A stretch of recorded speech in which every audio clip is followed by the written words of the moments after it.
Okay, so it's the 2nd of February and it's another record. Unfortunately, this one is being shipped in one of them very cheap, flimsy cardboard like envelope type things. And you can see it's dinged at the corner. Like, I've said this on my other channel, I've said it on this one.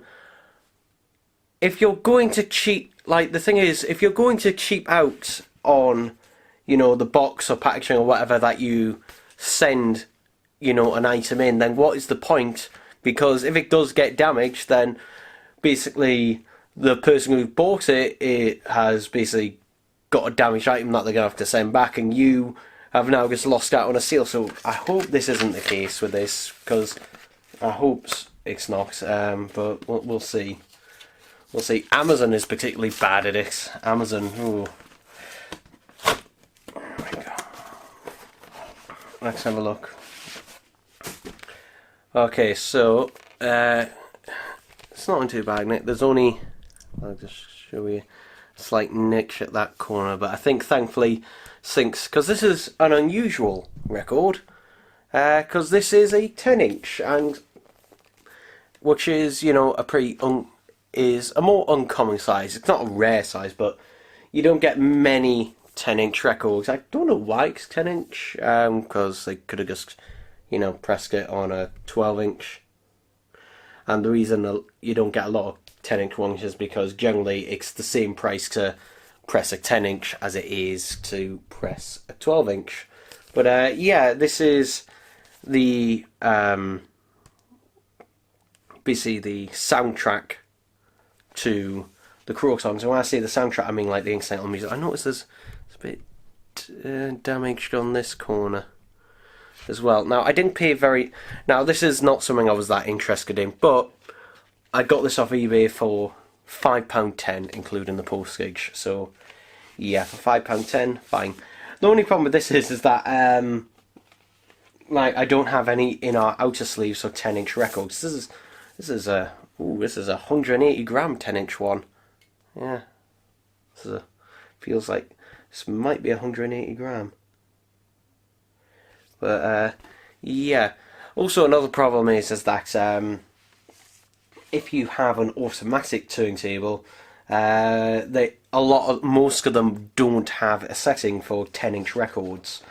Mine, fortunately, since mine is from the 1970s, a Sony model from the 1970s, it actually does have a setting for 10-inch records, but that was even rare back then. So yeah, I won't be able to put, I think, an inner sleeve in this. This is a 12-inch outer sleeve, and you can just see like how much bigger a 12-inch one is. It's weird. This is also the first ever 10-inch record I've ever had. So yeah, you can see there, how much bigger it is. But yeah, this thing I've seen, because obviously there's another version of this which is a 12-inch record, and it has the same artwork except it's fully coloured, not just not grayscale but purplised. And that one is just the audio from the story. That is just the audio from the story. Whereas this is just the music from the story. But yeah, 12-inch. A 10-inch record is really interesting size, but it's a bit awkward, to be honest. I would have much rather it have been like a 12-inch. I honestly don't know why they did a 10-inch. Maybe just to make it more visually distinctive, I guess. Because obviously, if these were both sitting on a shelf, this is why the artwork is also, they've given it a completely purple look. But yeah, if this wasn't so cheap, if I didn't get this so cheap, there was no way on this earth I would be buying this at full price for this, because I have seen this. I've seen this go as high as like £40, £45, which is ridiculously expensive for this. I think its retail price was around £20, which I'd say that would be the maximum I would ever pay for this, though I'd never personally go for it myself because, But yeah, there we go, people. There we go. Okay, so it's the 5th of February, and firstly, a little update. So obviously you remember this, the 10-inch record. At the moment it's in a 12-inch sleeve with no inner sleeve because I don't have any 10-inch inner sleeves. Because again, this is the only 10-inch record I have. But I went into my local record shop in town today and I bought a couple of 10-inch outer sleeves, and these ones are like the proper thicker PVC ones. So yeah, although I don't have an inner sleeve, what I might do is, because I've got 12-inch inner sleeves, I've got 12-inch ones, because I don't like leaving them in these cheap paper sleeves, to be honest. And this record, for like this, I'm gonna just grab a cotton shirt. Yeah, if you're going to clean a record, you use a cotton shirt. Normally I use a microfiber cloth, but cotton shirt's fine. Just to clean the dust off that. And what I'm going to do is we're going to see if this works. Going to sort of origami it, or fold it over in a few places to basically try and fit it in. Because I don't want to buy, like, I could buy a pack of 10-inch inner sleeves for about $7.50 on Amazon, but I don't want to, because like I said, there's not that many 10-inch records about, for one, unless you're counting 78s, though I don't have any 78s. I don't think this is going to fit. It might. Actually, it might fit. Come on.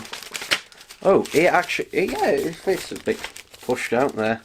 Nah, I think that's going to be a bit too much, yeah. So my plan on folding one of them over, no, I'm just gonna have to deal with the paper sleeve, unfortunately, with this one, because I don't want to buy a pack. I don't want to buy a pack of 25 inner sleeves, but at least I can get a proper outer sleeve, so at least that is something. And these are only 45p each. Yeah, these are only 45p each, so not bad. So these will just protect. There we go. The record. Maybe. There we go. Got its face tight fit. There you go. There you go. Actually looks much nicer there now. So yeah, quick update over that. Let's go on with the next thing. So this will be a big finish. I don't know which one this will be. I can always hear a disc loose with these. Oh. Okay, it does come with a vortex plastic. Can you hear that? It's a disc loose. But here it is. This is Doctor Who Peladon. And this is a pretty decent box set. It's not amazing, but yeah, not a bad box set. I'm interested. It's interestingly that obviously they've got the names and that up here, but Mel is. Do they have Mel? No, they don't. Mel is in one of these stories with the Sixth Doctor, but she's not on the cover. And also, the cover is slightly misleading because David Troughton, who plays King Peladon, is only in the first story of this box set, and he cameos in a flashback in the second story. But these are 4 separate stories. Like, none of them are interconnected. So if you're thinking it was one big box set, it's not. It's just 4 separate stories. But not bad. And there's actually a cameo in there that in the first story that I was not actually expecting. But yeah, I do quite like this box set as well. I do quite like it. Excuse me. So yeah, highly recommend this box set. I think the best story on it is probably The Ordeal of Peladon, which is the first story. I think that one is the best one out of them.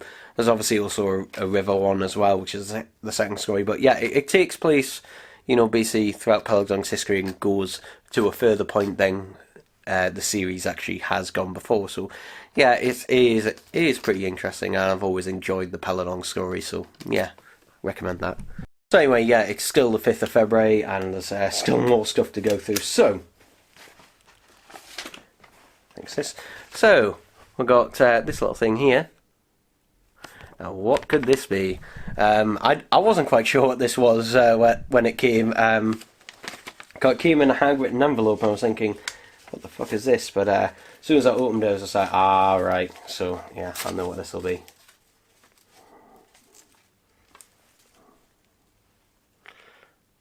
It's a bit wonky. It is a bit wonky. But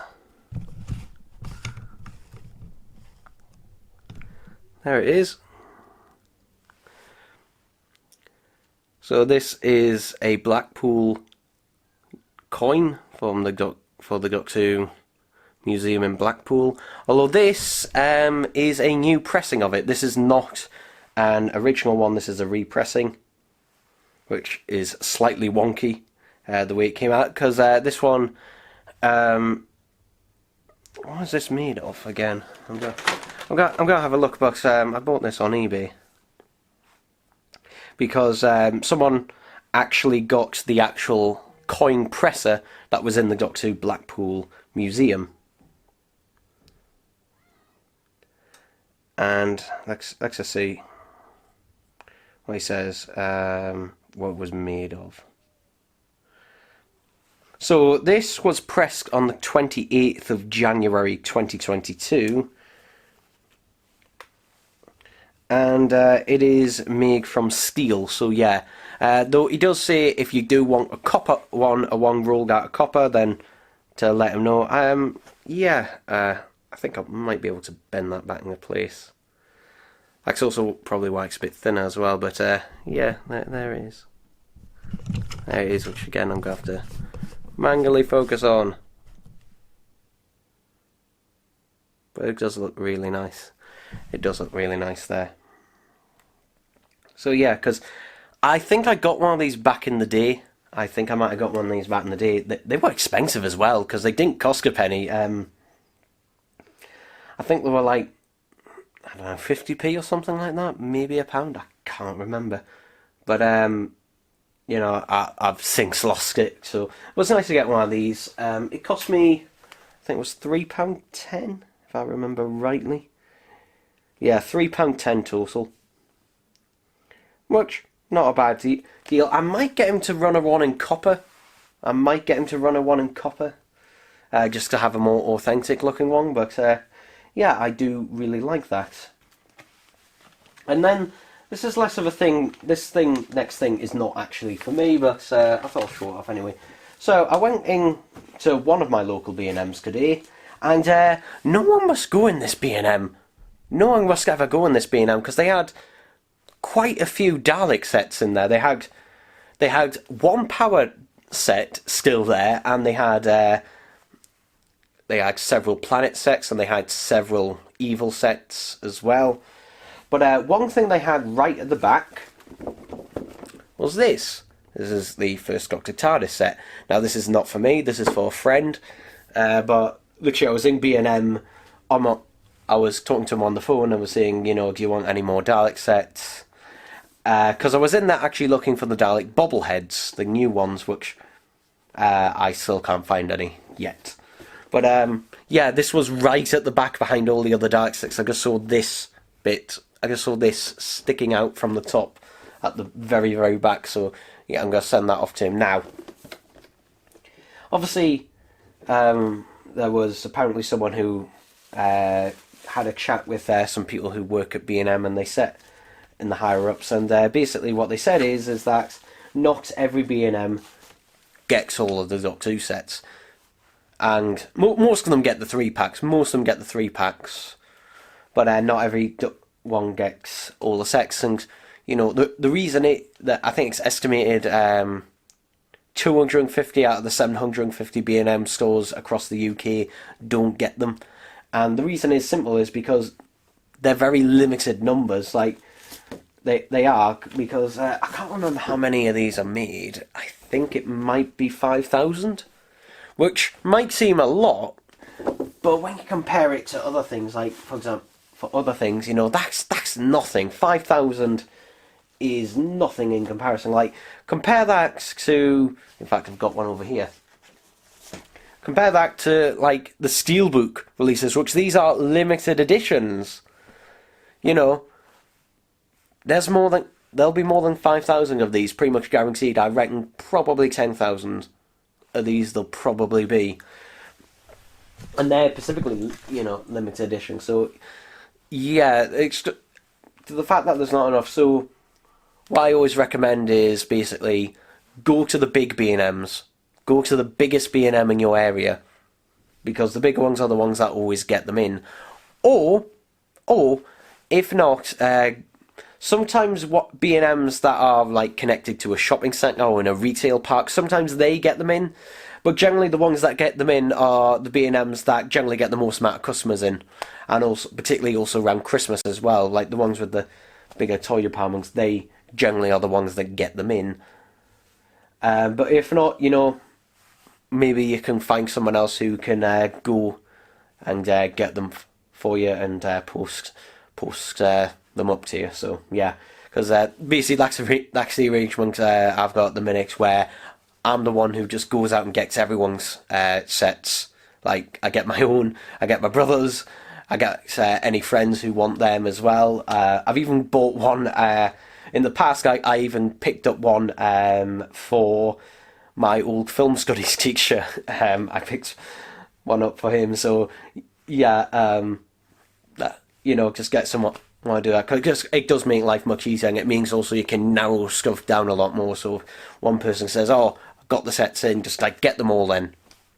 Because I know you might be thinking, "Oh, you'll have to pay postage and everything like that." Well, yeah, but when you think about it, like if you're buying one, then okay, maybe it might be a bit much. But if you're buying all of them, if you're planning on buying all the sets, which I always do, and unless it's a one that I really don't like, I generally always buy all of them. When you add up the postage, you'll probably only be paying an extra £1 or something more if you're getting all of them at the same time. So yeah, but this'll just be sitting around the house for now, because I'll be getting him the robot set and just sending it along with that, which is taking forever to come out. It's apparently already out in Australia. Yeah, B&M, get your arse into action.